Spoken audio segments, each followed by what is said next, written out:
Hello, everybody. My name is Stevie, and welcome to the very first episode of the Be Kind and Rewind podcast, where we talk about movies, TV shows, maybe a little bit of video games. But this is the very first episode, and I am so excited because I have always wanted to do a podcast, and I am happy that I finally get to do one, and I have an excuse to do so.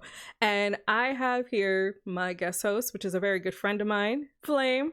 Thank you so much for joining me here today. And today we are going to go over Wuthering Heights. This is a new movie that came out. It's the first movie of 2026 that I have seen. And it is directed by Emerald Fennell. It is adapted from the book Wuthering Heights, which I was very surprised that this book came out in 1800s. Very surprised about that. Yeah, early 18, I think, as well. Yeah. It was madness. Yeah, it's madness. And we'll discuss that more when we get into this section where we talk about the trailer. And this has the cast of Jacob Elordi as Heathcliff, Margot Robbie as Cathy, Chau as Nelly, Shazad, Latif as Edgar, Alison Oliver as Isabella, Martin Clunes as Mr. Earnshaw, and oh my god, why am I messing up his name right now? Ewan? Ewan? Ewan, I think. It's like McGregor. Ewan McGregor. Ewan! Yeah. I'm sorry, Aegon from House of the Dragon. I am so sorry. Ewan, you say his name. Ewan. Ewan Mitchell Joseph. Ewan Mitchell as Joseph. And this is currently sitting at 77% on Rotten Tomatoes. We're on. To further preface this episode today, Stevie here has not read the book, that aforementioned 1800s book. I have read the book. I finished it maybe a couple days before I finally saw the movie, so it was very fresh in my mind. And all I could think about was how the trailer did not agree with so little. It agreed with so little of the contents of the book. I don't know if what was your impression based on what you saw in the trailer initially?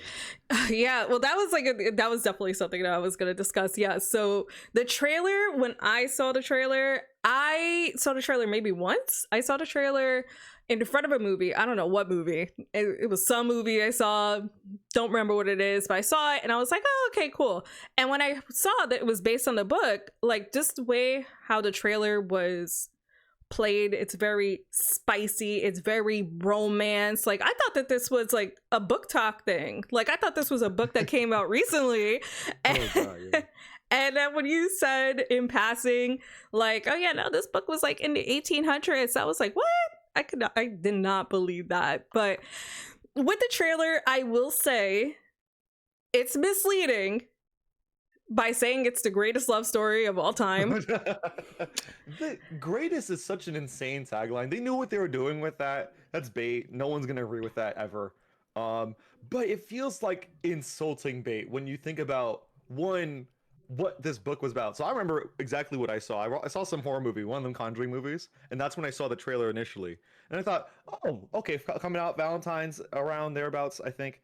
I thought, and I also had that same impression of the romantic, cutesy sort of thing. But then I remember thinking, oh, wait, didn't I try to read this in like high school forever ago? What was my impression then? Oh, this is like kind of dense, right? And then I get to the book. Not only is this book dense and hard to read, it's just so depressing. And that is not the vibe you get out of this trailer at all. It's like the trailer is not giving depression. The book is depression fuel. It's like, oh my god, it's so bleak, so drab. But that's just the trailer. That's just what we covered there. Yeah, exactly. And it's like when I saw the book and stuff like, I'm sorry, I didn't see the book, but when I saw the trailer,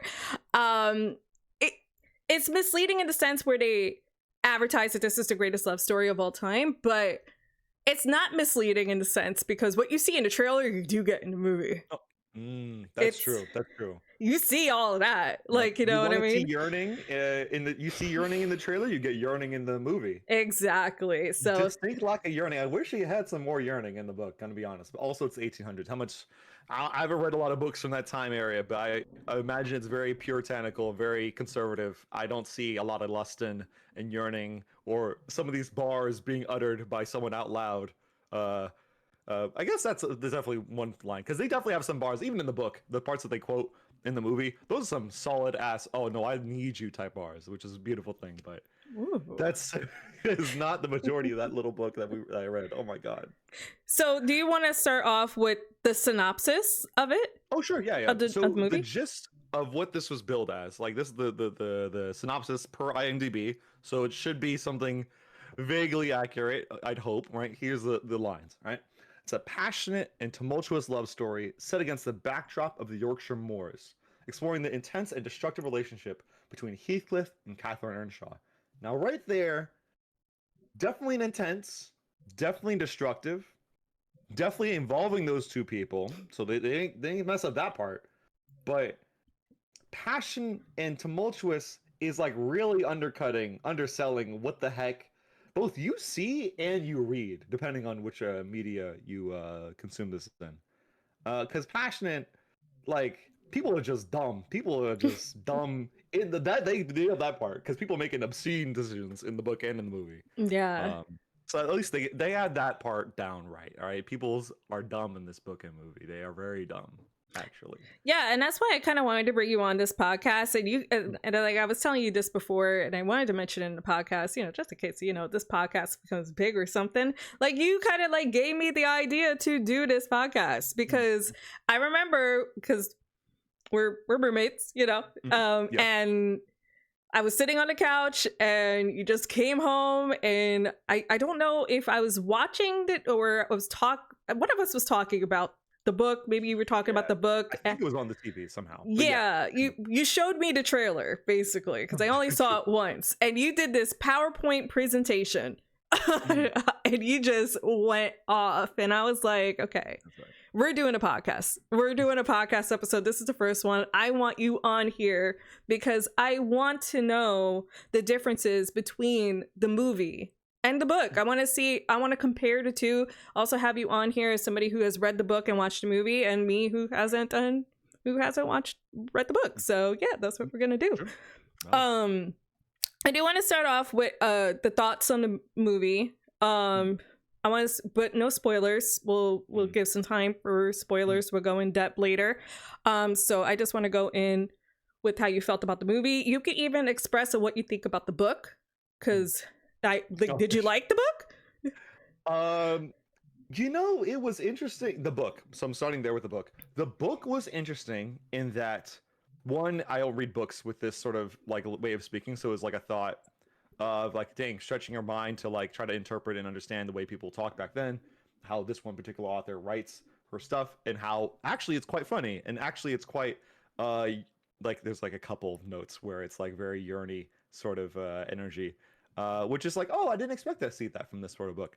But also how dark and depressing and sad things are. And that made it, like, overall, I'd call it a tough read. Not just for the language and writing style, but also what you're talking about is a very sad, and I did not realize you could write such depressing, miserable characters. I've not seen that in any book beyond this one right here. I've read some dark books I haven't finished, books I finished and begrudgingly. This is like top tier. Like, oh, I hate so much here. This is hard to see. Yeah. But the movie, contrastly, amusingly, while I would not say it's accurate, I would say it's enjoyable. I enjoyed the movie. I watched it with another friend of mine, and we were man, them yearning scenes. There's some stuff there that they really sell you what happened in the trailer and more. It's great. But overall, I'd say I enjoy the movie, and the book was interesting. But I'm not going to go recommending the book. Honestly, It's not. It's just how much more depression feel do you need, man? Like, oh my god. Yeah. That's so interesting. So you liked the movie, I guess, like in a sense. I enjoyed the movie. Yeah, I liked it. Yeah. I don't know if I'd recommend to go see it. You have to see it. But it's not a bad time for sure. Definitely see it with people too, so you can remark on the same shit that we're about to talk about. Oh my god. Yeah, and that's like one thing that I want to express also. Maybe I should express before we went into the thoughts. This podcast does not replace with watching the movie. I think that if you're interested in watching this movie, go see the movie. Go see the movie 100%, and you guys develop your own opinions on this. This is our opinion, so definitely do that. And I will say, this movie was okay. It was okay. I feel like it's a movie that I am not gonna probably want to see again. If I wasn't doing it for a podcast, I probably would have waited for it to come out on HBO. It's okay. There's things that I liked about it. There's things that I didn't like about it. You know, I like just some pinpoints that I have here. You know, I think the movie is very pretty. Like, it's beautifully shot. Those dresses. Oh my God. Just, I've not seen, besides, like, even Bridgerton, I haven't seen Bridgerton in a minute, so I'm betting Bridgerton they have like some immaculate fucking dresses. Yeah. These dresses, oh my God. The way they had them dressed to the nines, it was absurd. It was distracting a little bit. It was so beautiful. There is a reason why Margot Robbie is Barbie. There is a reason why she's Barbie. She is gorgeous. Oh my God. Unreal. Unfucking real. She is so beautiful. And the dresses were gorgeous. The way scenes were shot is gorgeous. I like that it immerses us into this world. There's not a lot of CGI in this movie. None at all. The sets look like they're done very well. I do love Margot Robbie and Jacob Elordi. I think they were really good together. I think that it was good. I like Jacob Elordi's slutty earring. I think that was fun. Like, I don't know what it is with 2026. There's slutty earrings. Men are wearing slutty earrings. One? I couldn't tell. Was it only one earring? Because the second I saw, I'm like, what time of year do we in? Do they just rock that? Because it's good, but I'm surprised to see it on you, Mr. 1800. Yeah, he's a pirate. Even in the movie, they said he was a pirate. Too. Yeah, that's what pirates do. God dang. He's stealing that booty. Yeah, and the thing is too with Jacob Elordi, I haven't seen him in a lot of stuff. Like, I haven't seen him in Saltburn. I didn't watch Saltburn. Yeah. He's in an Elvis movie. I think I didn't see that either. Oh, wow. Yeah, I think he played Elvis, but not in not in an Elvis movie. I think it was like about his wife, Priscilla. Oh. Okay. But he was in that. Didn't see it. The only thing I know him from is Euphoria. Yeah, and he was good. You know, I thought he was good. I thought that stuff was really good for them, but there was points where I was a little bit bored. You know. Oh, okay.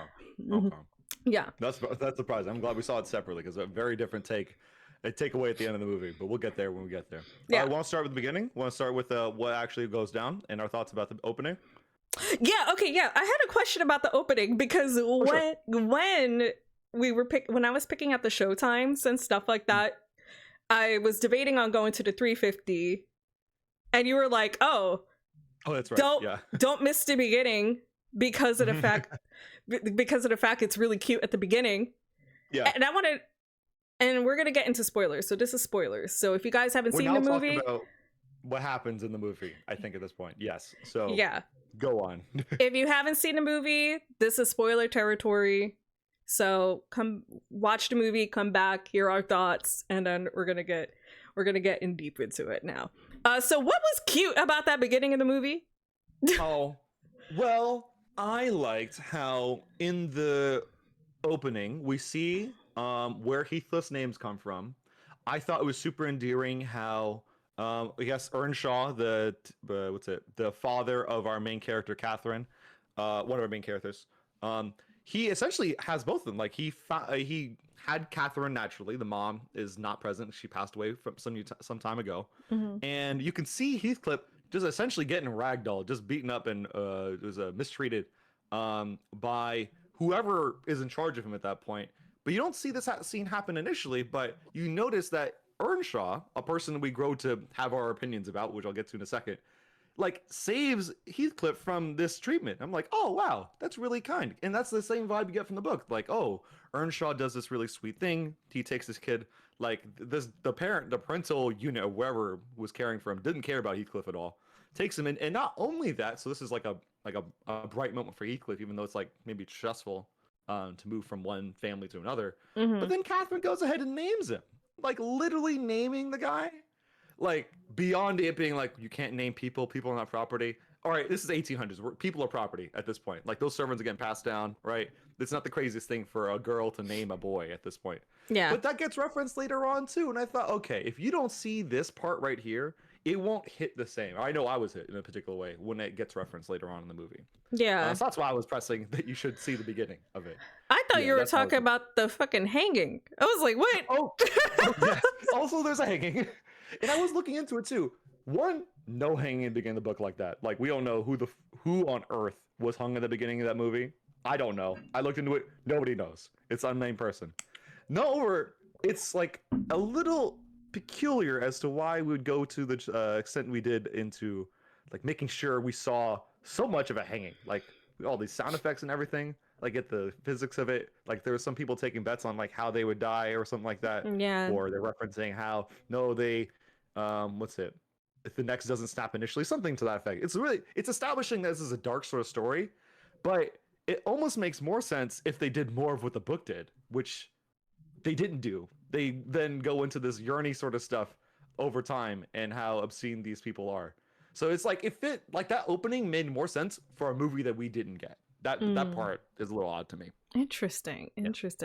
So how does it start off in the book? How does it start? Oh, in the book? Yeah. We open up, I forget the exact moment, but I know the gist of it is that we get Heathcliff adopting Catherine. There's a whole brother that is present through like half the book named Hindley Earnshaw that Catherine in the beginning of the movie says sort of offhandedly, my brother's dead. I'm like, oh, we're not getting that character at all. Oh, we just don't have him. Because there's a lot of haters in this movie. There's a lot of haters in the book. There's more haters in the book. They just eliminated like hater number 2 of the tiers of haters just to simplify. I'm assuming there's more reasons than just simplifying the story of the book, of the movie. But they eliminated Hindley Earnshaw, a man who did not like lots of things that would go on to occur, but they would, I guess, make things a little more complicated because there's more death. If you don't kill him in the beginning, you have to kill him later. So she didn't have a brother named Heathcliff? Because I thought that's why she named the brother, which I thought was a little bit, I don't know, because like I thought that was a little bit weird because they're like, okay, you're gonna name this guy that you're futurely gonna bang named after your dead brother? Oh, you're okay. Like maybe they didn't know it at the time. I don't know. They most likely didn't. Yeah, but she did call him a pet though immediately. She did call him a pet. The dad was like, "Yeah, he's a pet. Yeah, sure. I saved this boy, pet, actually, from this abuse." I'm like, "That's twisted, but okay." Yeah, you saved him from whatever the heck was going on in the streets. That was, I'm sure. This is, I don't know. It was probably better. He had a better outcome in life because of it. Yeah. Overall. Yeah. Did we want to go through it? Do you remember scene by scene, or did you want to just like I know the next bit after we get the adoption essentially of Heathcliff, who is named by Catherine. I forget if they explain it in the book or in the movie why Heathcliff specifically, but we know it's Catherine who came up with that mess. So okay, fine. In the movie, it was because of that was her dead brother's name, I believe. That's crazy because that's not her brother's name. Her brother's name is Hindley. I'm pretty sure. Yeah. What the heck? That feels right. Yeah, they did say that nonsense. Some more nonsense. I haven't seen anyone else go do some deep dives and do research, but as a lay person who's seen both pieces of media, what are you talking about? That's wrong. Why are you wrong? You read the book, right? Director Peoples, whatever. Why are you wrong? Why you lie? Yeah. Why are you wrong? Why you lie? Yeah. Yeah. After that, I think we do some sort of like breakdown on like them growing up. Now we have this coming of age sort of beginnings type of thing between Catherine and Heathcliff. How'd you feel about that with them growing up together? There's some scenes I remember them being like super cute and super cringe. What would come to mind for you? Yeah, there was some stuff. First of all, the jump scare at the beginning where he pulls her underneath the bed. I was like, what is happening? That was not natural. There was something wrong with that boy. To set the scene for people who haven't seen it, she literally is looking for the boy, Heathcliff. She's looking for him. Her dad needs him or something like that. She doesn't know where the guy is, so she's looking for him. She goes to the place where he's supposed to stay, some separate house or some separate building, like a servant corners, right? Or something like that, maybe. It's like literally on top of one. There's like hay and tools below him or whatever like that. But he snatches her up like, what's it called? What are the cringe horror movies like The Hauntings or whatever? Like some exorcist shit. Right like there. The Conjuring, like something like that. Yeah, like literally supernatural. How'd you snatch all of her up by her ankle? By her ankle, and slid, like perfectly slid. Like, that was nasty. Like they didn't do CGI, but that was not natural. That was not That was against God right there. That whole movement right there. Yeah, that was crazy. There was some points with their growing up where I did think it was cute. But there was also some points where I noticed that, like, okay, I think there might be something wrong with Cathy. You know, maybe. I think there's a little bit something wrong with her. Like, besides the fact of like her calling him pet, like, you know, it's basically taking ownership of him. But there was also like this scene where she was like yelling at him. Like, I think she was trying to teach him how to read, which, okay, cool. But you're also pacing back and forth and kind of like shouting at him, like a little bit cray. So I was like, that's a little bit concerning. Like, that made me realize that there might be something a little bit off about this character, maybe, you know, in the future. I like, because in the book, going back to the book, yes, there's definitely several things wrong with not just Catherine, but so many people in this book. People are not making logical decisions. People are not being fair to each other. People are very unkind, and it sort of pervades. It's through the whole book. It's a lot of unkindness, undue disrespect, undue berating that no one had. And now when you treat people poorly, you kind of reap what you sow, even if it's like vice versa, both ways. But yes, there's that scene that you talked about where she's trying to teach him to read after initially adopting him, essentially. But then goes to apologize to him. And it's like, okay, it's good that you apologize. But now, because kids are kids, I guess, we're going to pledge our love to each other and that we never want to be left. And going back to that scene of snatching her up from behind her ankle, now she's sitting on top of his bed, knowing he's underneath the bed, and he grabs her ankle, but now it's like a cute thing. Yeah. Like, it's framed literally as like them, you see them both, like his hand on her ankle, grabbing it, and her just sort of smiling about it, I'll never leave you, or something like that. It's weird, man. But also the book's weird. These characters are deeply touched. Like, they are troubled peoples. Yeah. And you see why, because the father's touched, the whole family is not, they ain't happy, man. Yeah, that father is not well. He is. Oh, yeah, no. When you see Mr. Earnshaw, he is a drunk. He is abusive.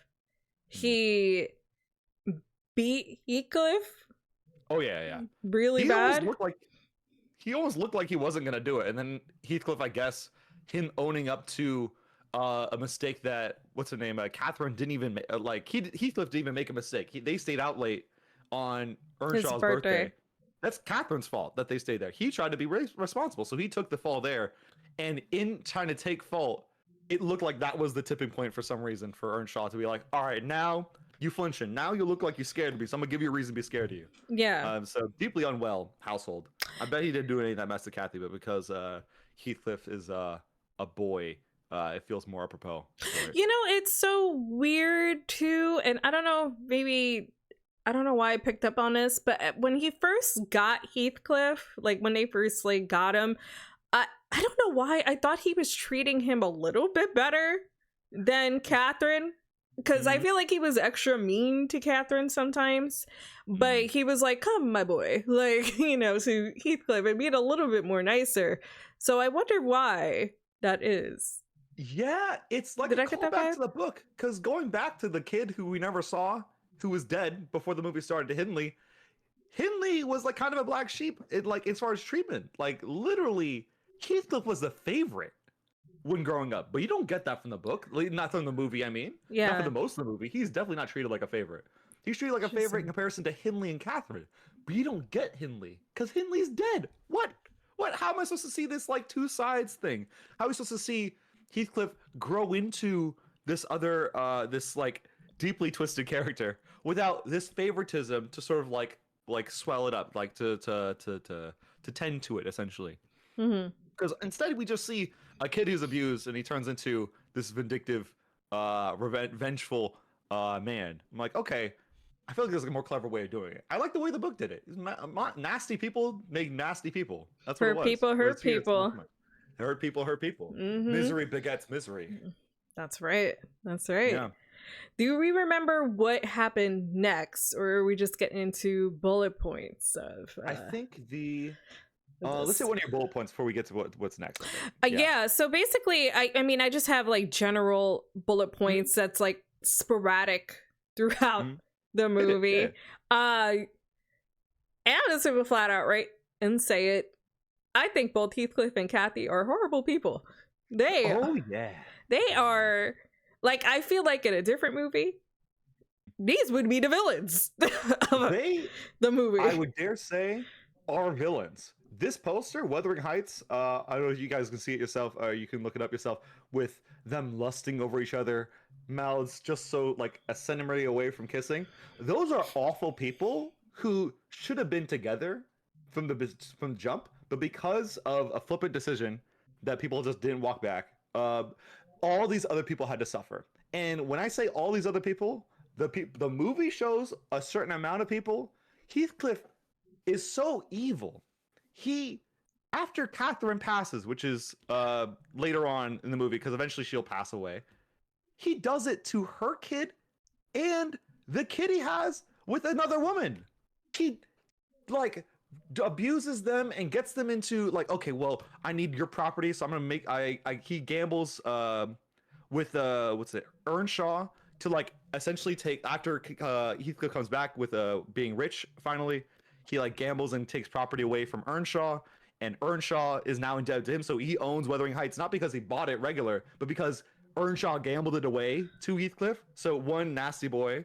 And then after Catherine passes, she has a baby, so the baby lives as well. There's a baby that lives eventually. So she does have a baby, because that was one of my points. I thought she was making it up. Isn't that so crazy that you thought she was making it up? It's like we have a history of a person who's not sane. And when, it was the girl who cried baby, the girl who cried wolf, at a certain point, you just become unbelievable. We really flew away over there. Sorry. Yeah, no, it's all good. What was after that? We had them growing up. Eventually, some new people move in. The Lintons. The Lintons made up of Edgar and Isabella Linton. Is Isabella his daughter or his sister? What is she? Because I was very confused. Is ward. He is her ward. So I think that just means he takes care of her. In the book, they straight up. Oh, so like Batman or Robin. Kind of. That's his ward. Yeah, you know what? He just sort of take care of him. He's like a guardian. The boy wonder. You guard your wards, right? Yeah. But it's simplified in the book as that they're just siblings or whatever. It also shows why he might care. It would make sense that you would care about what happens to your sister a little bit more. Whereas in the movie, he's kind of like whatever to these off decisions that he ends up making. But they move around, and Catherine, naturally, the Earnshaws, they live in a place. They have a state, but it's not exactly doing well. They're not rich or anything. They just own property, and the property is not doing well. But which is shown in the movie. As shown in the movie, and in the book as well. You get the vibe of that. They nailed that part. The set design there is like, oh, this looks like a miserable place. Yep, it looks absolutely freaking pathetic. I don't want to be here for a second longer. Oh my god. Oh yeah. But the Lintons move into Thrushcross Range, and that's a nice little place there where the Lintons have money, and they made sure that place looks decadent. And some of the prettiest shots you're gonna see in the movie, if you had to go see, are when they're over at Thrushcross Range. It's such a pretty, idyllic little place. Straight out of it's like a Bridgerton hit, like a modern sort of, like the way they color the place did not feel very 1800s. It felt very modern the way they colored certain things. It did. Yeah. But the styling of the things that were colored there is like more muted. Like there's a room that is colored a certain main character's skin tone. And it's like, oh, that's some obscure. That's obscene. What are you doing here? Okay, I had to ask. That was in my. That was another point that I have. Is that in the book? What's with the skin room? Not at all in the book. Okay. No skin room. We'll get there. We're gonna get there. But Catherine decides that she wants to go see what's going on over there. Maybe get to know Mr. Edgar, because there's a man there who is the one who's the rich. lord of the estate. Maybe say again. Who is rich and she wants to get married. Naturally, and this 1800s. I'm a woman. What am I gonna do? And you're Margot Robbie. Rich, to be the reasonable one in the room. However, the way she comes to the decision is kind of crazy, because at this point, you've seen them grow up. You've seen how they look at not just one way, it's each other. They both definitely lust, yearn, love each other as they've grown up. They've learned this now, and they're in denial about it because or not. They're not in denial. Yeah, actually, would you say they're in denial about how they feel Oh about each yeah, other? they have this thing that I sometimes do not like in movies where they have the will they won't they type Oh, she's thing. yeah. Like, oh, I love you, but I can't be with you, like for whatever reason. So yeah, no, they definitely do have that. It's definitely that. The one other reason in this particular movie is that, well, Heathcliff is poor, and it would be what's it? An insult to her, Catherine, if she were to marry Heathcliff. Unfortunately for her, the timing is terrible because she let Heathcliff hear that because he was outside the door when she said those words. So now Heathcliff, mad as heck, runs off after hearing that she could never marry Heathcliff because she's poor, essentially. Meanwhile, she confesses to loving him right after, but he doesn't hear all that, unfortunately. Yeah. And now with Heathcliff run off, she decides that she's going to go decide to love on and start doting on Edgar. Now, okay, the man I actually love has left me. What reason? I don't know. I don't know what I could have possibly said to make him leave me. So I'm gonna go love on this guy, and then she gets married to Edgar. Yeah, that's like there's some things about Cathy where I feel like that she is such like, oh, she's just so weird sometimes. Like she gives That's so me polite to say weird. She's a brat. She's a twerp. she's a brat. She's a big brat. An absolute child and petty and takes no responsibility for any action she does. From the beginning of the movie to the end of the movie. 100%. Yeah, and that's like that's another point that I had when I watched that from both of them, from Heathcliff and Cathy, they strike me like their characters strike me as young. Like they are teenagers. Like in my eyes, they are teenagers. And I feel like that's when casting is important because like maybe like I could believe it a little bit more if maybe they had teenagers, not teenagers, but younger people than 35-year-old Margot Robbie and you know 28-year-old Jacob Elordi. Like maybe have like a little bit like early 20s people, maybe people that look a little bit younger, then I could find like this a little bit believable because they did come off as like teenagers in this. For context, we're their ages, and I can't imagine having someone in my orbit ever acting like those people. Those are feral creatures. If you're 28 and 35 and you're running around like that, you are a feral creature for the streets. Stay away from me. Get away. Meanwhile, in the book, they made those ages. One, I think people got married a little earlier anyway. Yeah. But their vile, reckless, immature actions that they make in the book make a little bit more sense because they're in like their 20s, their early 20s at the latest. I think. Even. Oh, okay. And awful things start happening. Yeah, they've been rotten for many years though. They didn't have to wait till they're 18 or whatever to be a monster or whatever. I think. What's the name? Maybe even married him at 16. What's it? Catherine, because she does eventually marry Edgar Linton to get a little. Move her station. She becomes much wealthier. She's now staying at Thrushcross Grange, much nicer place. We see these beautiful shots of their the set designs that we're talking about, the beautiful dresses and garments and whatnot that people were wearing. Even Edgar too, he was drippy. Edgar was super drippy. They were all. Everybody was super drippy in this movie, and some of the prettiest shots that I wanted to comment on before was when I really liked the shots when Heathcliff did find out that she was marrying Edgar, and he like ups and leaves, and there's like beautiful shots of like him like on the horse and stuff like that, and it was framed in a certain way where I'm like, okay, this is a romance novel right here, like, you know what I mean? Like it just reminded me of those type of things. It was a beautiful like sunset and red background, and he's like riding off into the sunset, and and when we do get to where Edgar lives and stuff like that, there is points where it is very beautiful. Like when she meets him for the first time and she kind of like peeks over the hedge and then she falls, and then she's like priming herself to open the door, and she's there, and it's like perfectly framed. It looks so beautiful. That was absurd, but it is a very beautiful place over there, so that's really cool. 100%. Yeah. So she marries into this family. She's rich now. She's rich with them. She's taken care of. Isabella's there. She's there.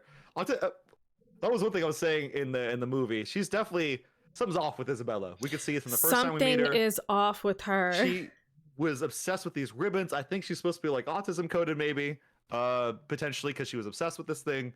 Her mannerisms and the way she spoke, she would like hyper focus on, well, you mentioned this one thing this one time, so now I'm gonna make sure many months later I'm gonna get you that exact thing. It's like, wow, you pay attention to a lot of things. You pay attention to detail, Isabella, but not in the normal way. You got some touch of something going on over there. Is she like that in the book? Not at all. No, Isabella is a very, like, she's dumb in that she eventually gets in a Heathcliff comes back and he's I mean, look at him, he's Jacob Elordi, so he's hot, but he gets into him, Isabella, for all the wrong reasons. Like, he's hot, and of course he's very, very loving. You love him, so Catherine, so why would I ever think he's dangerous or whatever? But Catherine, knowing that Heathcliff is a nasty man, tells Isabella that he's kind of crazy. But you don't see when Isabella and Heathcliff ever hook up. And I don't think you see that in the movie either. You don't see them like initially get married. It just sort of happens. Yeah. And that's some points that I did want to make in regards to Cathy. And this is like some of her scenes with Isabella and also with what is her name? Oh my gosh, the Nelly. There are scenes with them where it feels like that she's the supervillain. Wanted it like she's the villain in the movie. Like for Isabella specifically, like there are scenes where she is so bitchy towards Isabella where she was swinging her like on the swing outside, and she was like, "Oh, Heathcliff is so cute" and stuff like that, and she was like turning around on the swing, and she's just like, he would never like you. He would never be into you, like type of thing. Like, what is he gonna love? Your dolls and stuff like that. Oh, that was so cool. Yeah, it was. She's not wrong. She's not wrong, but damn, calm down. You don't need to say truthful things while being a complete bastard about it. She was a complete bastard. She was raw. She was rotten. She was rotten. She was awful. To anybody who wanted to think they could potentially be with Heathcliff. But I don't think it's only a little bit because of the jealousy thing. Because she's mad she's not with Heathcliff herself. It's a lot more, I think she was trying to actually warn her. But that turns quickly into, well, you're not dropping it. Well, you're just stupid. I'm gonna make you see exactly how stupid you are. Because now Heathcliff's back, he rich. Oh, you wanna hook up with him? Sure, I'm gonna tell him about it. I'm gonna tell him to your face with you in the room that you're into him and see how he takes it. And he laughs in her face about it. He dismisses her because she was right. Catherine's right. Heathcliff is a total monster. He would absolutely devour Isabella. She was not meant for his love, and she never gets it, even though she ends up wifed up with him. He never loves her. Yeah, that scene was very.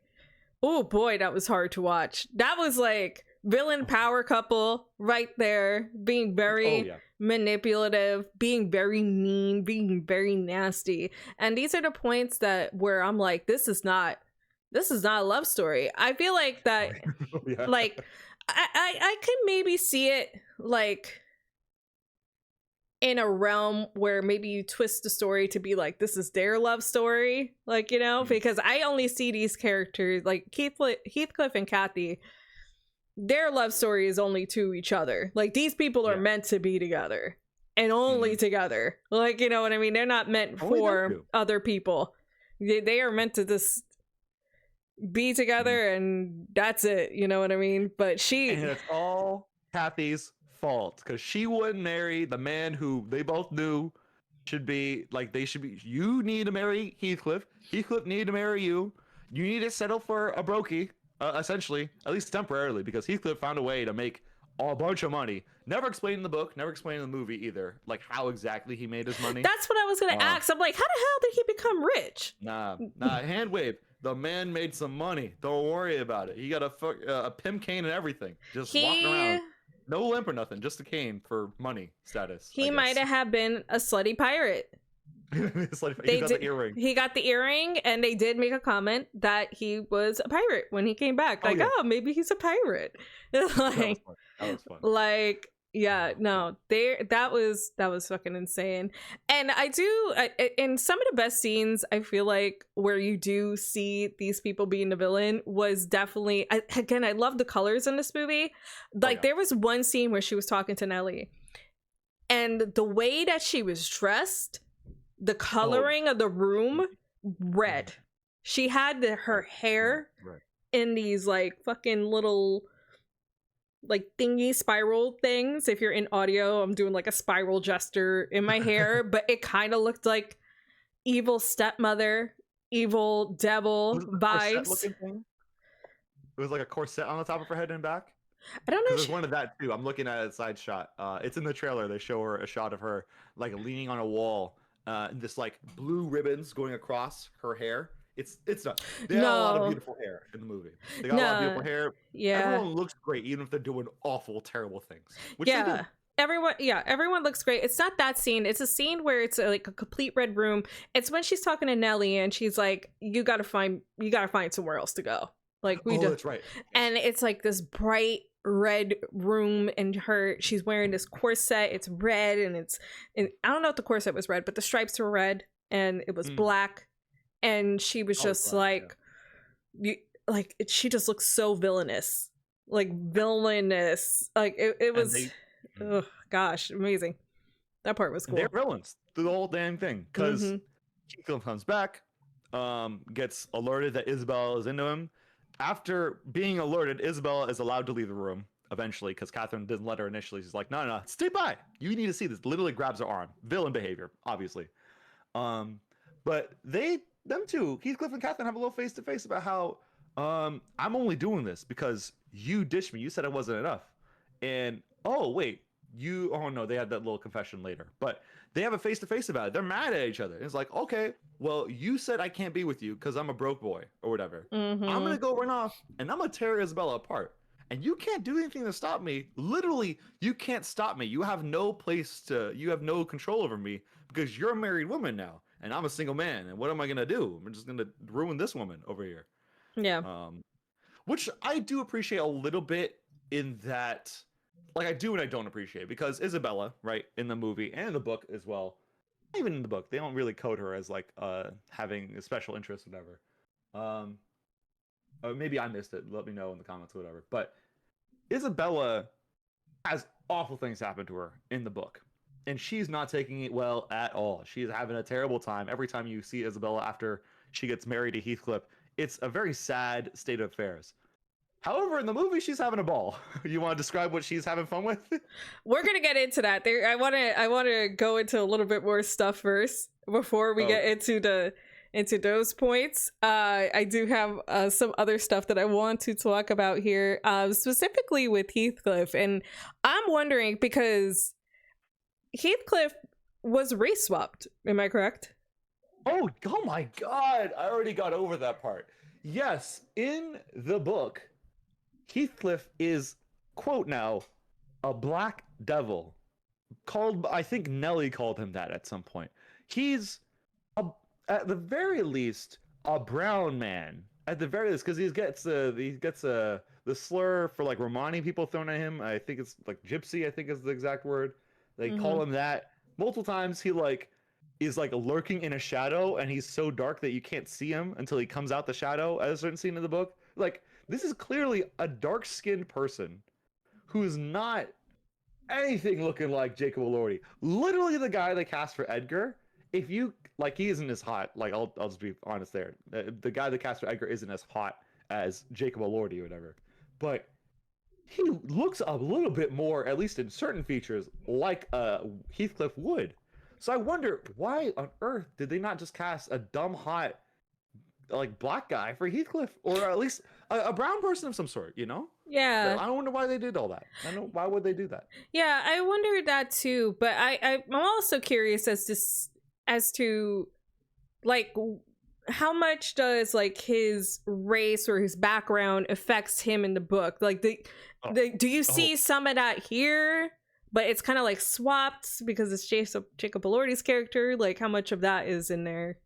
No, they just really, like, in the book, it's the 1800s. Ain't no person of color they'll be treated very fairly or nicely.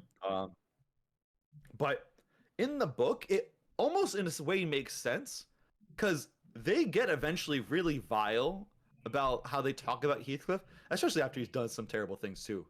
This manipulative behavior he does when he gets up to. But in the movie, it just sort of seems like they're mean for meanness sake, and they don't have like any like internal reasoning as to why they're being so mean to him. Whereas in the book, no, racism. Remember that racism? It's around. It's still here. Or rather, it was back there for sure back then, kicking around and treating people unfairly. And that it almost made some sense as to how it would breed a monstrous sort of person who'd be so vengeful, have such revenge in his heart for so long. And when I tell you so long, for spoilers context now, the end of the movie is the middle of the book. That thing that you see at the end of the movie happens in the middle of the book. So when I got to that scene, I'm like, what am I reading about? And it's some of the most awful. That's what makes me not want to recommend the book, because half that is really tough to read. It's a really depressing state of affairs. So you mean to tell me we're gonna get Wuthering Heights Electric Boogaloo Part 2? Do not. It's a sequel. Into existence. We don't need that. I enjoyed it. I'm not saying people should make another thing based on this. Please make something new. Yeah, I enjoyed this, but don't get more new content, please. New writers, please. New stories. Yeah, and that's like the thing too that I feel like is a flaw with the movie. That like a flaw is that there's not a lot of background on these characters. Like, I feel like there's not a lot. Like I didn't even know like who Isabella really was. I'm like, why is she just hanging around there? Like, I didn't know she was a ward and stuff like that. And like, I feel like I have no information about anybody else. I feel like they introduced the characters and it's mostly focused on Heathcliff and Cathy and all the people going around them, because I'm like, okay, because there's a part in the movie where they do confess their love at each other and they are cheating. Like, she is cheating on the husband, and she cheats the fuck up, like cheats on him. And I'm just like, bro, like, where's the husband? What does he do? Where is your husband? There was out loud in the theater, I was asking, where is her husband? Because I don't know if you guys have seen Bridgerton. In the first season of Bridgerton, they have the fuckathon episode, our friend calls it, where it seems like a whole episode dedicated to showing how much these people love to sexually enjoy each other. And they absolutely do that for like a good section of this movie. Just cheating on the man. Just cheating on him in all sorts of different locations too. It's not like they have one little hideaway. They cheating in the carriage, they cheating in the park, they cheating in the misty woods, they cheating around the sculptures, they cheating in the house, they cheating on the house. They was cheating everywhere. So I was wondering, where is your husband? Is he into this? That'd be a new thing. Is he at work? What does he do?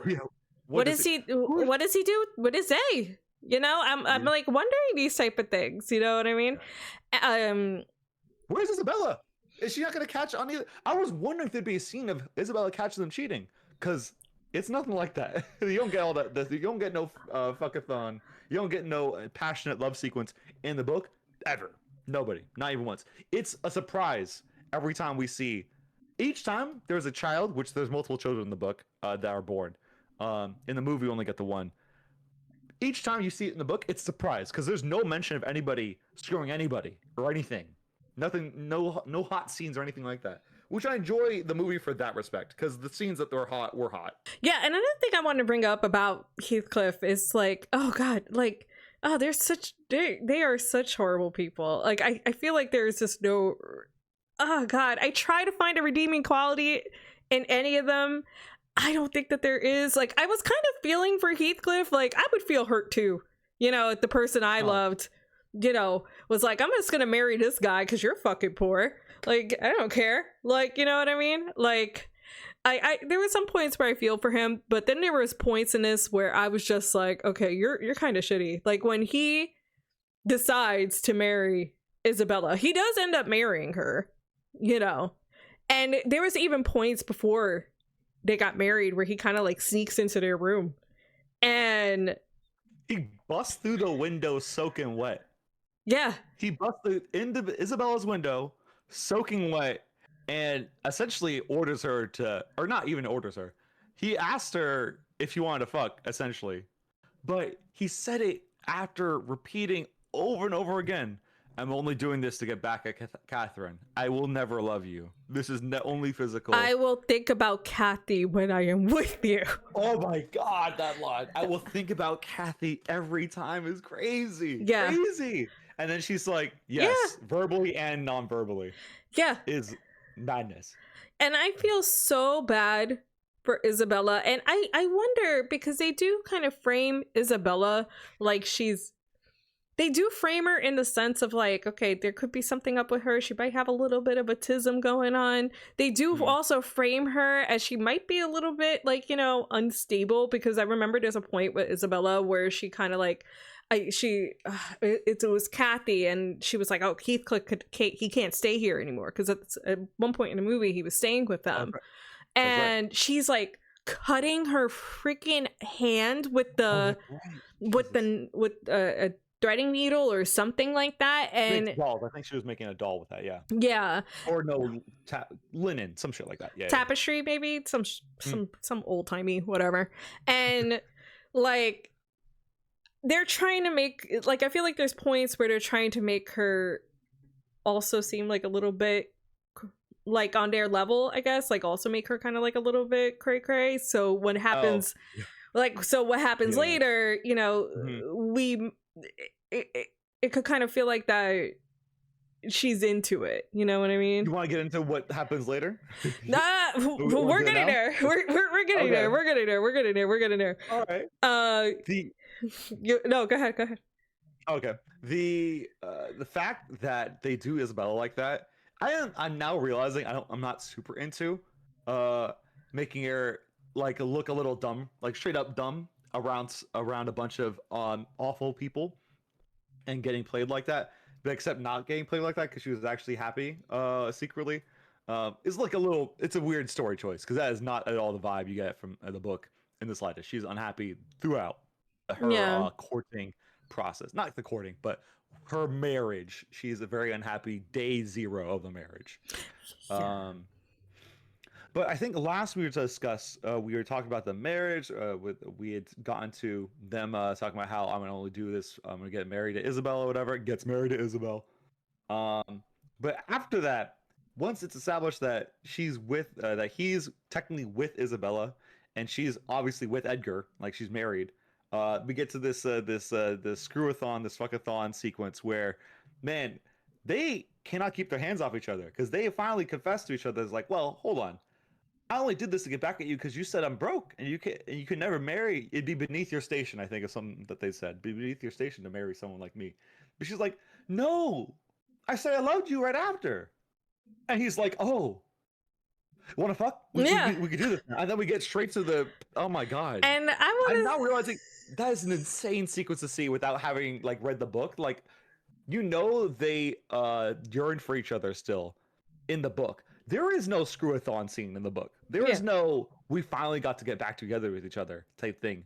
They straight up, he is told to us by Edgar that she's pregnant at this point. She's pregnant with Edgar's baby, which is, again, a thing not mentioned until like her last breaths or whatever. But she's pregnant with his baby, and now she decides, I'm gonna start screwing the guy I actually want to be with now. For a whole 5 minutes, it felt like it was a long period of various scenes and sequences of the screwing around. Yeah. So just so we can get into a little bit more of the fun stuff, you know, I would say the love scenes were, you know, oh yes, they were kind of nice, you know, like they were hot. It's definitely catered to. I don't want to say catered. Catered's a little bit rude. It's definitely for the girls. It's for the girls. Jacob Elordi is doing stuff for the girls. Yeah. Like, you know what I mean? Like, Jacob Elordi is handsome. He's crawling on the floor. He is crawling. He is sticking his fingers in mouths. He is choking. He is, you know, he is doing all the things of the things. He... Catherine's so crazy Catherine's so crazy. She stuffed grass in his mouth because he was spitting game essentially. He's just spitting saying the game. shit that he says 100%. And he like took out the grass that had her fingers on it as well, and told her that now I have your scent and I'll never lose you, like a dog. Like, yeah, I will track you down like the bloodhound I am, except it's not for blood, it's for your nethers. Because what was she doing moments before she stuffed grass in his face? She was fingering herself off a cliff somewhere.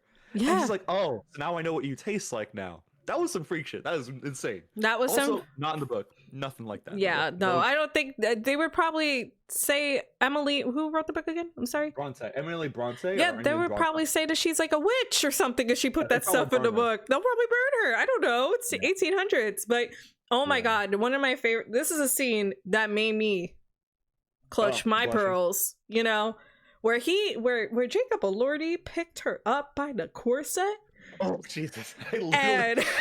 Oh my god! He like picked her. He picked her up and pulled her in. That was madness. And it's not like he picked her up a little bit, like when he put her down, there was like a distance. You know what I mean? She Jacob wasn't on Elordi, tiptoes. I think he's tall. So He's 6'5". he is He's 6'5". 6'2" tall. That is insane. That is too tall, and so she was up there. When I saw that, there is one of my favorite gifts that I love. If anybody knows, this might be, maybe people know about this that end up watching this podcast. There is a show called America's Next Top Model. There's somebody called Miss J. Alexander, and there is a gift that I love using where he is like clutching his pearls. Like Yeah. I'll include it in somewhere, but he is clutching his pearls. That was me when I saw that, and I heard gasp in my Yeah. theater. Gasp. Yeah, that was a good sequence. That was a bright moment in that movie when they got to doing what they should have been doing. We should just be together. Yes, we'll do that. You should leave your husband was a thought that no one had. No one thought about consequences. No one thought Yeah. about how do we make this long term. You're gonna have Just to leave your husband. husband. You've seen how I look at you. He's seen how I look at you. He won't even be surprised at this point. Come on, man. There's But even no, we ain't leaving husbands.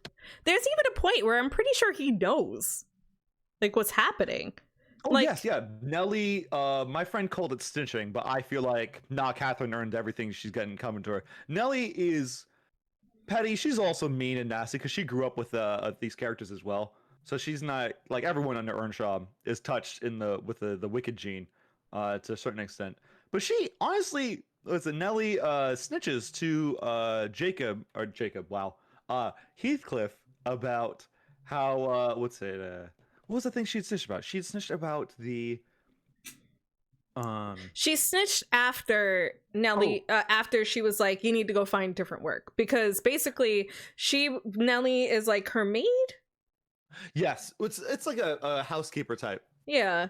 Yeah. Like, Butler, maid's the word. maid, butler, I don't know, something, handler, I don't know. Yeah. She, she, because when when Heathcliff found out that, she was going to marry Edgar, Nelly made sure he was there to listen. Like she was like, she knew he was there. She kind of baited her to say that so he could hear, and then he leaves. And then, so when she found that out, and when Cathy found that out, she was like, you gotta go. Like, you can't work here no more, because you made Heathcliff heard that, he left, now I'm in this situation. You know what I mean? And then Nelly snitched to Edgar. Well, she professed her love to him, and that's the only reason why she married you, my guy. He's like, nah, you're not getting fired. You're an informant. You got trusted information. But no one likes each other.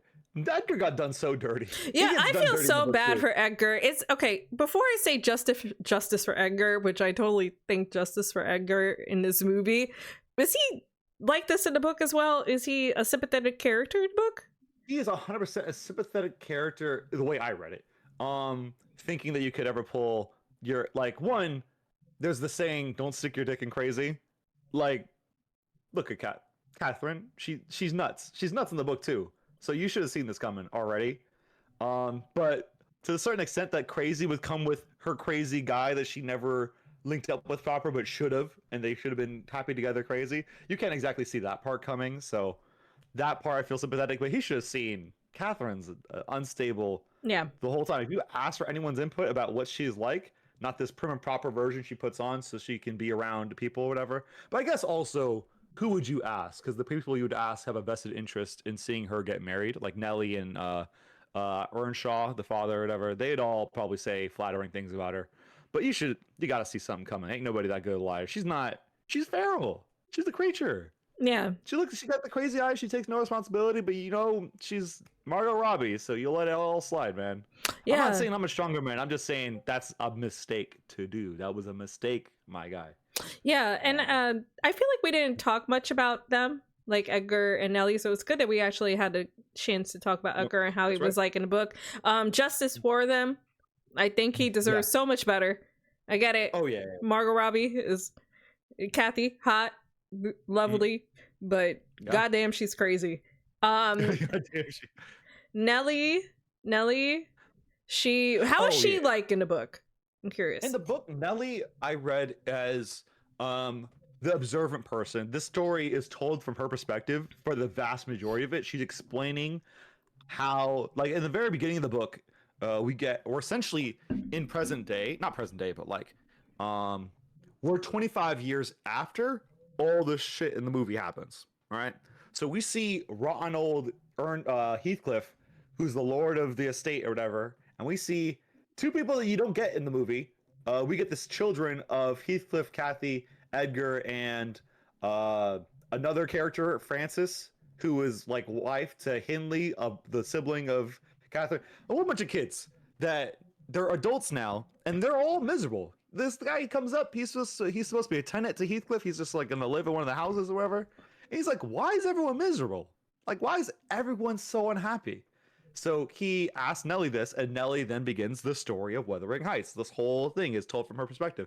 So naturally, I feel like from that point, it's going to be a little favorable to her because she's the one telling the story. Mm-hmm. In the movie, she definitely has some more serious faults. Like when, for instance, Catherine and Heathcliff get separated, and Catherine and Heathcliff are trying to write letters to each other. Nelly's burning the letters before they get to either person. So that way they don't know they're corresponding with each other, which leads to some other downstream consequences. But also, you can't see that sort of stuff coming because they're toxic. Like they should be together to make each other suffer, but if you want to see what's best for them, you don't have a reasonable suspicion that they are necessarily going to be worse by staying separate. Like you just know they're very unhealthy right now. Yeah. So I liked her. My friend, she wasn't a fan of Nelly in either version, but I kind of dug Nelly at least in the book. Mm-hmm. Yeah. Like sometimes people need to be snitched on, right? These people ain't nice. These people are bad people. Bad people you know what? Like I thought the same thing too. It's like, okay, she snitched, but also like she's firing you, like, and she's like kind of crazy for telling the truth. Like. Yeah, no. Like, I don't know. I probably would have snitched too. Like, I don't know. Like, you know. I need employment. I'm just an Asian woman it's in this like, movie. Yeah. And it's I'm like. an Asian woman, a maid, and where am I supposed to go? Where am I supposed to go? She asks her, and she's like, I don't care. She's like, I don't give a fuck. Like, at that point, what do I got left to lose? Of course I'm going to snitch. Mm-hmm. Like, you know, you just fired me. But. She walked right over. It was so funny. Like, literally. The second you see the next scene is her, Edgar's door. We got to talk. Yeah. Something happened. Hey, that would have been me. I was like, I'm gonna get you, bitch. But but yeah, no, I Nelly's character, I did like her in this movie as well. Again, I wish we just got a little bit more of a backstory with her, and I echoed that before. Like I feel like we should have gotten maybe a little bit more of the side characters. I feel like it would have made this world feel a little bit more fleshed out because again, this is a movie, it's not a book, you know, it's a different type of medium. I'm pretty sure with a book you're gonna have more of that background for each character. You have more time to spend with them because it's a book, you know. So when you don't have that, it kind of makes the world feel a little bit empty. So I wish we could have seen a little bit more of that, especially since at the beginning it kind of looked like that Cathy and Nelly were friends when they were younger. A little bit. And then you grow up into being a nasty person who says things like, no one's ever liked you, no one's ever been your friend, or some nonsense like that. I'm like, yo, Nelly, fuck this bitch up. Yeah. Forget Cathy. I don't like Cathy anymore. I mean, I never liked Cathy. Never.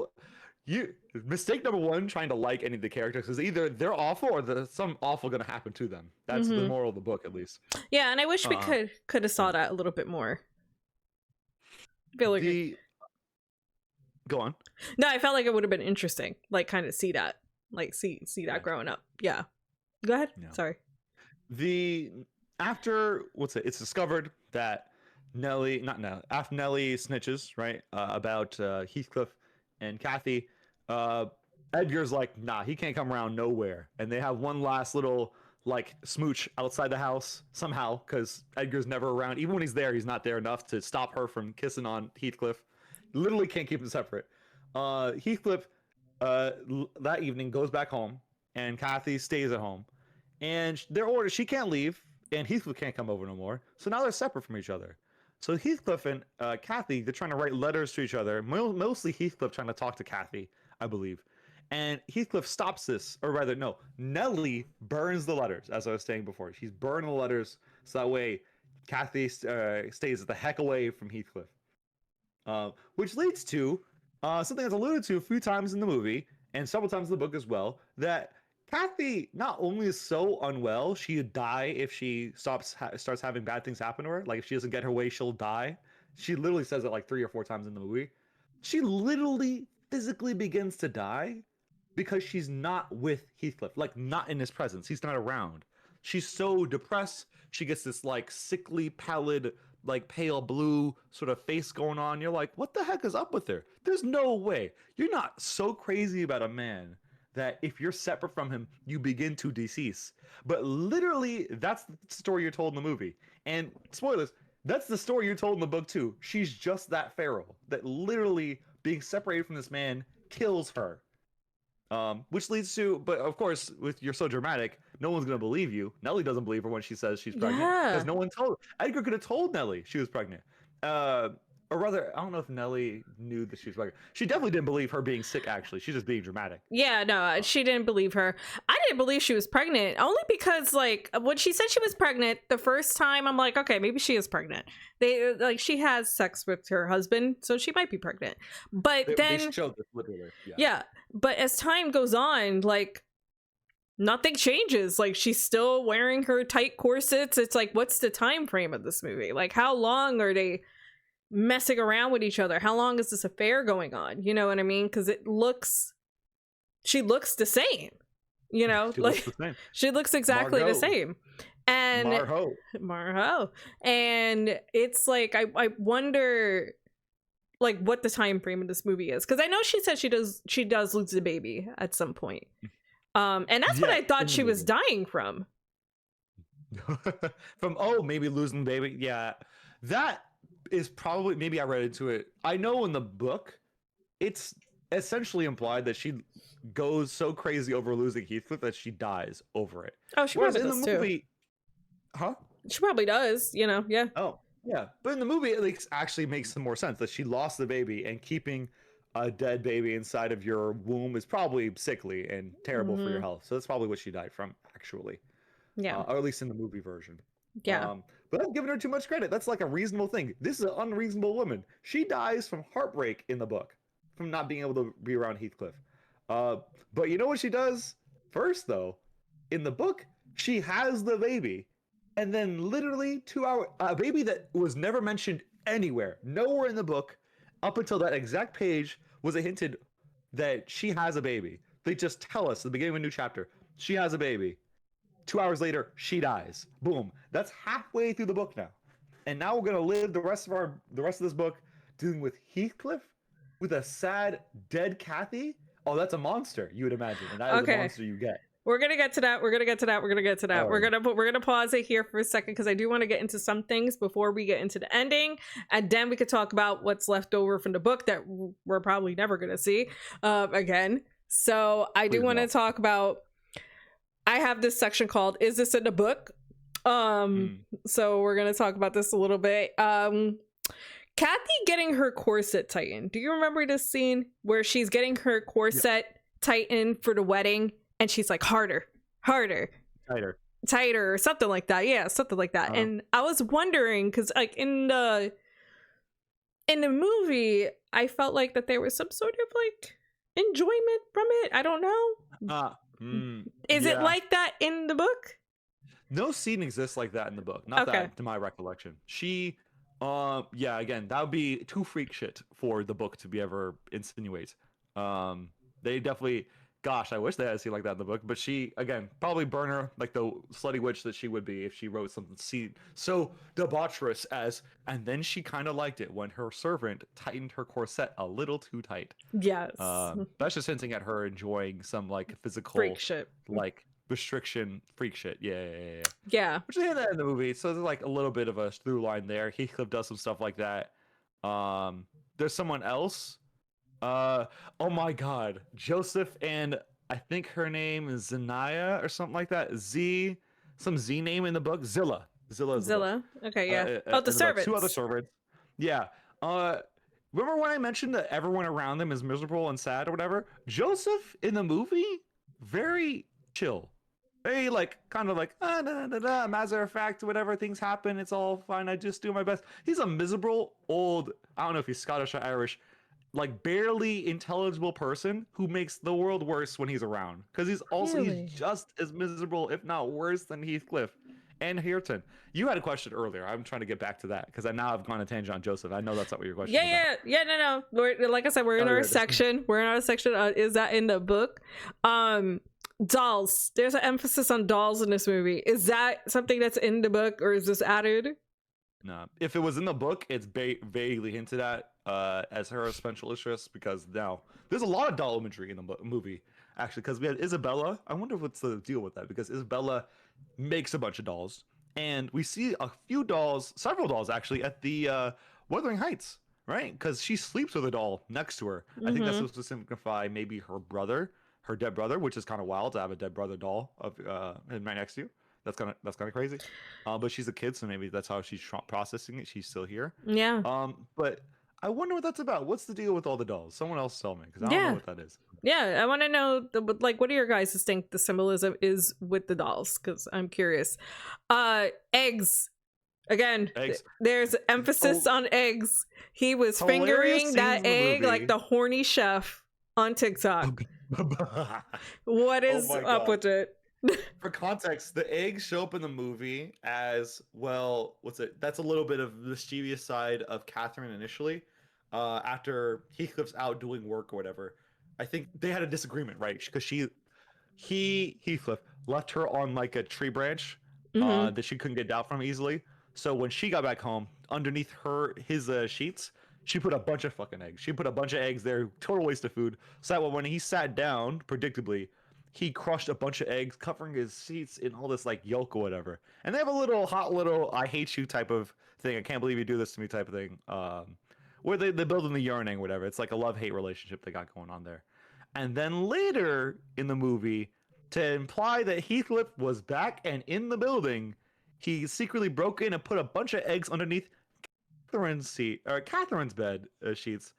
Meanwhile, I think Edgar, where is Edgar? Who knows where this man is? Because now there's another man breaking in your house. He's leaving eggs underneath your sheets that you could have sat on, but instead your hoe and wife went and sat on and said, so now it's a message. None of that's in the book. That'd be cute to put in the book. Again, too light, too much levity for the book. That book is a dense read and a depressing read. Oh my god. A comment on that as well. Heathcliff is just moving through that house like Batman. He just pops 100%. In and out. And another Batman reference to this, but just like the way Catherine likes it, apparently. Jesus Christ. Yep. No one could stop Heathcliff. That is the story of the movie and the book. No one could stop this man. Yep. Nobody. I agree. And and then this is the big thing that I feel like a lot of people may be talking about. I don't know. The dog scene where Isabel. That's they didn't do anything with dogs. Yes, they did. Yes, they did one thing with dogs. They did. Oh, you want to describe it, or you want me to do that one? Yes. So there's a part where in the movie where Isabella and Heathcliff get married. They go back to Wuthering Heights. Wuthering Heights, the home. Is that the name? Yes. They go back to Wuthering Heights, and they live there now. And they are not having she is not having a good time. It seems like to me at first she was not having a good time because he's kind of abusive. There's a letter. There's a letter where she describes it. Because she's writing to Nelly. She's writing a letter that she's not having a good time. He's being kind of abusive to her, and he's making her write all these letters because he cannot write. And there is, to make it long story short, there is a part where I think it's Nelly that comes to the door. Nelly visits, and you hear this dog barking, and you don't see anything at first. And I thought it was a dog because maybe she had a dog. I don't know. I thought it was an actual dog. There's dogs in the book. There is, yeah. And he opens the door, and you just see off in the corner Isabella just doing some puppy play action. like got a collar on her. Got a collar, and she's just on the ground, chain a collar, and she is acting like a dog. And oh gosh, that is a lot. That is a lot. It kind of made me feel a little bit uncomfortable because, again, throughout the movie, I feel like they do portray this character maybe being, even though they do portray her as being a little bit unstable, but she might also have something else going on. She might have a little bit of a tism. I feel like she really likes him. She's easily persuaded by him, easily controlled by him. And now she's being treated like a dog. And that was a lot to see, and I'm wondering if this is in the book. If it is in the book, how is it portrayed in the book?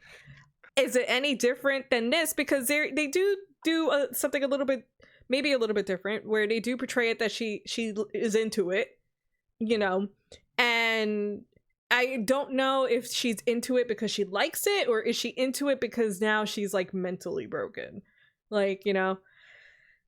Definitely on the line. It's like hard to say. I'm in the camp of she's into it, because there's an earlier scene where she's where we are finding out that she's writing the letters for Heathcliff so that he can get back to Catherine, and she like jokes, it seems like, about him being so mean to her, and like, well, if I write more letters, will you start being nice to me? And he's like, I'll be very, very nice to you. And then she all smiles and giggles about it. And it's not like a relief sort of smile. It looks like a more excited, like, oh yeah, nice. I feel like she's into it. So when we see her collared and he tells her she can leave if she wants to, she stays right the heck there because she wants that sort of thing. Is my understanding. Now, yes, there's a world where he could have explained to her that if you try to leave, if I say it's okay, it's not okay to leave because I need you right here for this such and such purposes. It's possible. I just don't think they're doing all that in the movie. I think she's into it.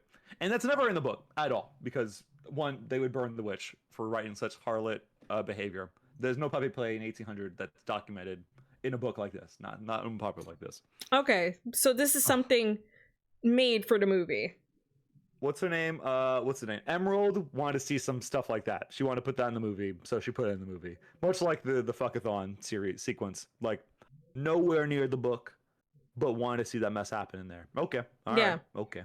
Yeah, and I'll talk a little bit more about that, like that type of stuff when we get into like our final thoughts and stuff like that. There is one thing I do want to ask, which you were kind of alluding to at a little bit earlier.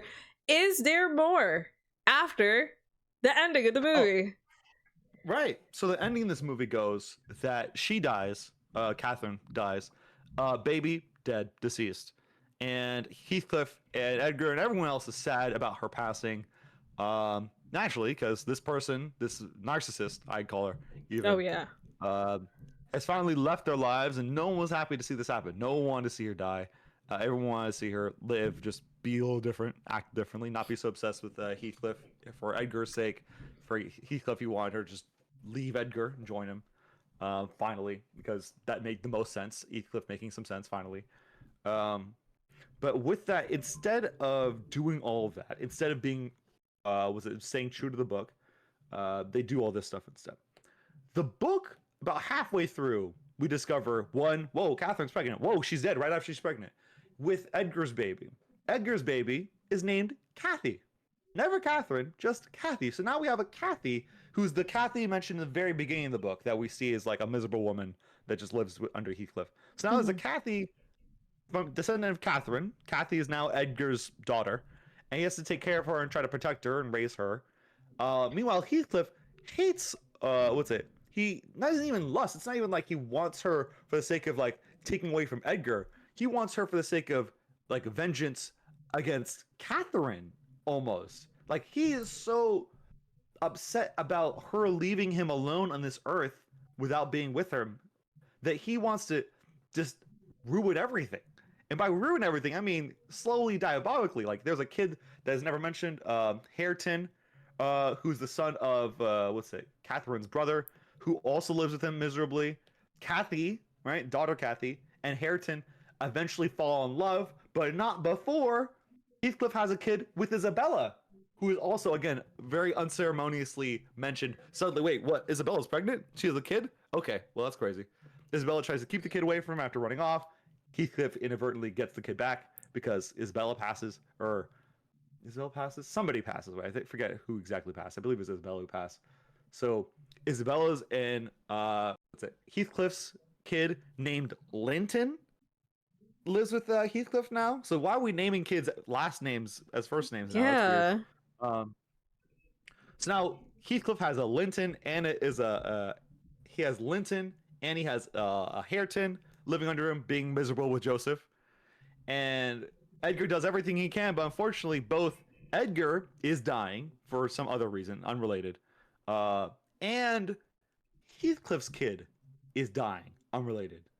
But Heathcliff's kid is dying, right? This boy.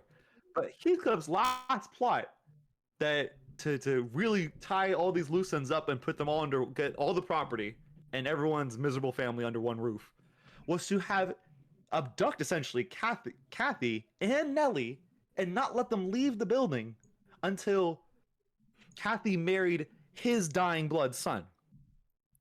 And the second she does that, he essentially gets lordship over everything because he's the adult here. Everyone else is too young to have lordship or ownership properties. So there's a whole miserable half of the book that they just nixed entirely, which I'm not surprised exactly now that I think about it, because who wants to see all that? There's no bright side coming to this. The brightest moment comes from Cathy and Hareton eventually shacking up and being like close to each other and loving on each other. But that's like, and when I say the end of the book, I mean the very like last few chapters, you get that glimmer of hope. There's 34 chapters in this book. 31 are miserable, unhappy, people being bad to everybody. No one's happy, man. Yeah, that's a lot. That is a lot. That is a lot. Yeah, I don't know. I guess we're not gonna get that movie. Like, I don't know how that would work. But again, I'll give my thoughts on that as well. At least like how the director decided to do this movie and stuff like that, and we'll get into that. But I just wanted to confirm, is there anything else that we may have missed? Any points, anything that we want to bring up in this? Is there anything we may have missed before we get into like final thoughts and things like that? Yeah, I have one. I thought it was super cute. Actually hit your thing first. I've talked for a minute. Hit it. I have one. I really like the ending scene of this movie. I thought it was very cute. And I'll explain which ending scene it is. Well, first, let me just talk about my view on the ending of the movie in general. I really thought that there was going to be a point where Heathcliff kills himself or unalives himself. I'm sorry. He unalives himself because Catherine is dead.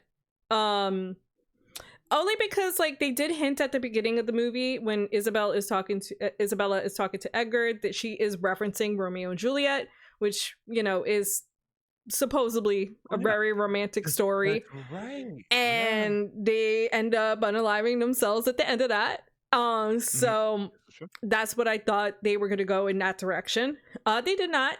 But there is a point at the end where it kind of flashes back to them as children, and they're kind of like laying in bed, like what they used to do, and she's pretending, Cathy is pretending like she's sleeping, and he's basically, I can't repeat it verbatim because I don't remember, but he is saying that he loves her and stuff like that, and you know, because he thinks that she's sleeping, but really she's not. She heard everything, and it kind of zooms out, and it's them in bed, kind of in the same position as what they are at present time.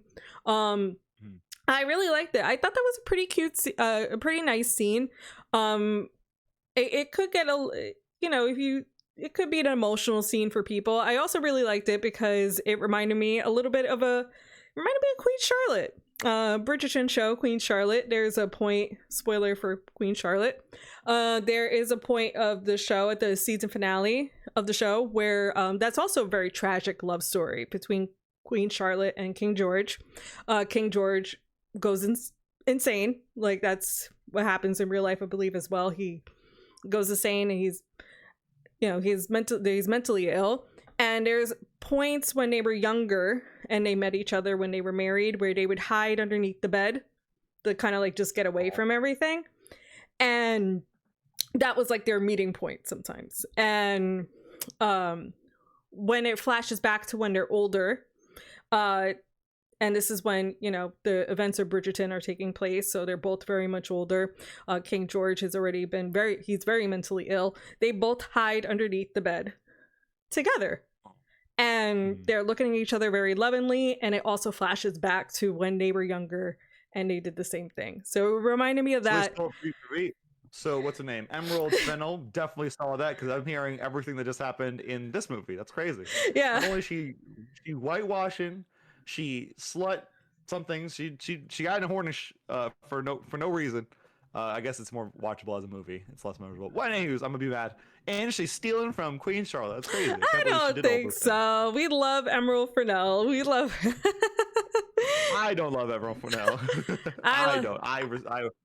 I love you, Emerald Fennell. We would love to have you on the podcast one day. Definitely come on. Be Kind to Rewind. We would love to talk to you about directing. So definitely. Yeah, so I thought that scene was really, really cute. So that was one point that I have. Do you have any points of anything that you want to get into before? I'm taking a look to see if I have everything that we want to talk about. One comment I want to share about from why I said you should definitely see the beginning, mainly because her naming Heathcliff was super. One, it opens up super weird because again that stink doesn't go away. Naming him and being possessive about him is like odd until you get way later in the movie when people are trying to like get at what I think was Isabella trying to get at Heathcliff. And she gets possessive over him, which I found kind of endearing, kind of hot, honestly. He's like, no, he's mine. I named him. He's mine.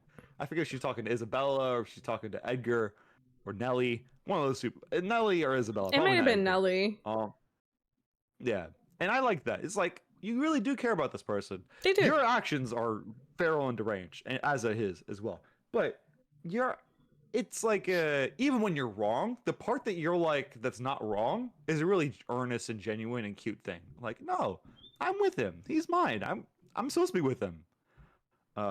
Which I found really cute. That's why I mentioned you should definitely see the beginning of the movie. Yeah, no, I agree. Yeah. I agree. I thought that was now that I see it in that way, I definitely see it that way now. Like it can be a very cute scene. There is something else that I think I wanted to mention on. I think we mentioned the skin wall. I think I was like, what the hell is that? Really. Yeah, like the skin wall was kind of crazy. There's a wall in the immaculate Linton estate in Thrushcross Grange where after they initially get married, it's revealed to Catherine, that her room, her own room, will have, or rather a room, I think. It's not even her room per se. I think it is her room. The walls, it's not, they have a shared room, I'd imagine, as well, right? I don't, like the husband and wife, they sleep together, right? I'd imagine. I don't think at that time she was sleeping there by herself. Who knows where this man was? No one knows. Where is her husband? But the walls were designed to have the exact same skin tone as Catherine, with veins and all, even a mole that is on her cheek. and eventually it's revealed. It was very artistic the way they showed it. I really liked it a lot, rather.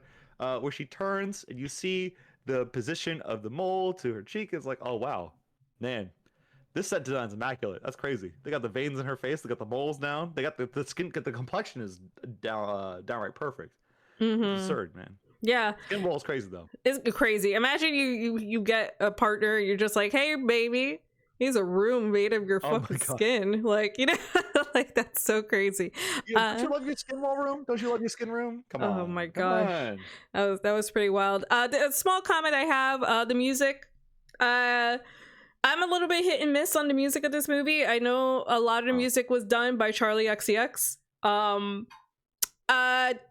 I'm a little bit hit and miss. Some songs I do think are good. It definitely fits some of the tone, but because of the fact that it's so modern, and it happens so frequently, I could see this taking me out a little bit of the movie. Like maybe throw in a little bit more like appropriate pieces, you know, for the time. I probably would have liked to see that a little bit more, but you know, I don't know too much about Charlie XCX. I'm not a Gen Zer, so I don't know. Like it sounded good. So, you know, definitely may take a listen to the album and see. And yeah, I think that's all the points that I have. Yeah, so just final thoughts. I just want to start off by saying like I could definitely see this movie being diversive. Like I feel like that divisive, yes, I'm sorry, yes, divisive. I definitely think that it's divisive. I feel like when it comes to the director, I feel like that they did their own interpretation of the story, which is always welcome. I feel like that the story is of its time, so I feel like that it could be open to a little bit more of a different interpretation. So I do applaud for the director to try something new with the story, kind of putting their twist on it, and you know, seeing how to show this movie, I guess now. I do think that this movie is for a certain demographic of people. I say that in the sense that I feel like that this movie is definitely for the book talk people. It's book talk, maybe of a little bit of Gen Z, you know, having Charlie XCX and just having all the sex scenes and stuff like that, or the softcore. I won't even call it like sex scenes. Like they're softcore sex scenes, you know, it's not like anything too explicit, you know. Definitely is for the book talk people, and if for the girls, you know, for the girls. This is for the girls. This is for the girls, the gays maybe, and you know, the girls that are bringing their boyfriends to the movie. You know, this is for us. You know, and I feel like that could be a little bit. What was the word? Divisive, because you know, you're probably gonna get people like yourself that are read the book and they might want to see the book be portrayed on screen, and there could be people that, you know, like how this direction is going. So definitely that's why I say that this movie, even though we might not have liked it, like go and see it for yourself, because you may have liked it. There was people in my theater that liked this movie. Like, you know, there was girls. I enjoyed it. Yeah, you enjoyed it as well. So I probably didn't enjoy it as much as you did, but this is why you go and you do that. So my final thought is that it's good. In my opinion, go see it for yourself. And yeah, I give this movie, if I had to give it a rating, I will give it maybe I'll be a little bit nice and give it 5 Heathcliffs crawling on the floor out of 10. Oh my goodness. Yeah. You know what? I think they intentionally, I don't remember Heathcliff crawling anywhere, though he very much gives the type who would crawl for something. Did he crawl in the movie? Yeah, he did. Oh my god, yeah. There was a point. This is something I wanted to mention too. I totally forgot about this.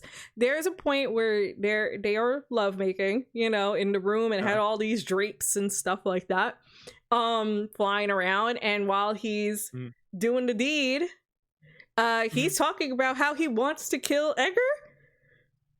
And Oh, he my just God, that was straight up wants to yeah, kill yeah, him. I forgot about that one. And while they're doing the thing, and there's a point where she's like, oh my God, no, I can't do this, it's so bad. He's crawling on the floor, hands and knees, Yeah. you know. Oof. And Yeah, I blurred that one out of my mind. That was too hot to handle. Ooh, yep. that was So madness. that was the thing. If you don't like that one, I will give it 5 Heathcliff's picking up me by my corset out of 10. I would say I definitely enjoyed the movie. I definitely recommend watching it like at home or something. It's the unique movie going experience is still hard to replicate elsewhere. Like I don't know if you have like 20 friends who are gonna watch that together. The hearing what's definitely behind me near the end of the movie when Heathcliff was professing all these lovely things how he felt about Edgar about Catherine as she's passed away at this point. People were crying behind me, and I'm like, I was just feeling how I wish I had not read the book because the whole movie, I'm just thinking about how awful all these other things that he's done in the book are, and how I can't feel for this guy. Like I have no room to feel for him because this man will take his revenge because it feels like a revenge story overall. The revenge of Heathcliff. He will take it till you're dead, till your property is his property, till your kid's property is his property. Like he goes to that level. So this man right here, he's just a hornball. He's a hornball who never got his girl. So it's like the guy who I saw in the movie, while still monstrous in certain respects, is like more sympathetic, less controlling. And again, he's controlling, to be clear. He's controlling in the movie. He's controlling the crap out of Isabella. Very possessive, very unsafe to be around in general, unless your name is Catherine. But in the book, he is so much worse. So I wish I saw that pleasant thing and I would enjoy the movie even more. That being said, I definitely did enjoy it. I definitely give it like a. I'm trying to find some pithy little thing to say. I'm leaning towards like a 6, I think.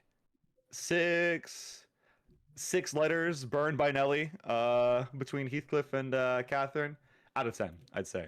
Okay, so that's solid. So definitely, guys, go check out this movie. I will promote the movie. I implore you guys to go check it out. That is it for us. I think that's all we have to say. If there's anything we missed, please leave a comment down below. We would love to hear what you guys have to say. We would love to be a part of the discussion. I would really hope that we could make more of this. I would love to have you back on the podcast as a guest host. I know we can't have you as a permanent guest, but I would love for you to come back maybe on a different movie or a different topic. I know you're reading Dune. So maybe we could read I could watch the Dune movies, you could read the Dune book, and we could comment on those. We can make it like a 3-part series because a new movie's coming out. We'll see. Oh my God, that's right. I do have other plans for the podcast coming up, so I hope you guys could check it out. But thank you guys so much for watching the very first episode, and please always remember to be kind and rewind. Bye.